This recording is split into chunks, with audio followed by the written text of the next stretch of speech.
Таңкы саат 6-да Бишкекте жүрсең өтө сонун экен туугандар. 5-6-лардачы мисалы машина азыраак болот экен. Элдер эмили ойгонгон, жумушуна жөнөп атышкан же болбосо түнкүсү менен адалар акырын эми жумушуна кетип аткандар. Монда автобустар чыга беришет экен. Атаңыз ырайын.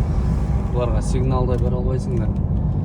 Ушундай туугандар, Бишкек сонун көрүнөт экен. Бул Чүй көчөсү менен баратам. Чүй проспекти Восток 5 болуп калабы, 5.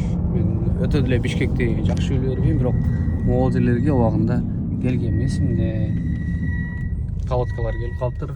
Колодкалар кече жакында эле алмашкан, бирок не родной колодкалар окшойт, ушундай кыйчылдайт. Вот, айта кетчү нерсе, Бишкек сонун экен, жагып атат. Сразу айтып кетейин, такси кылып аткан жерим жок туугандар. Жөн эле бир инсанды бир жерге жеткирип, акырын регион айылды көздөй уруп бараткан жерим Бишкекти кесипчи.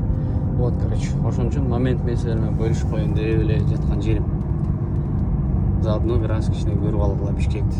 Балким алыста жүргөндөр убагында балким студент болуп бул көчөлөрдү кезип жүргөнсүңөрбү.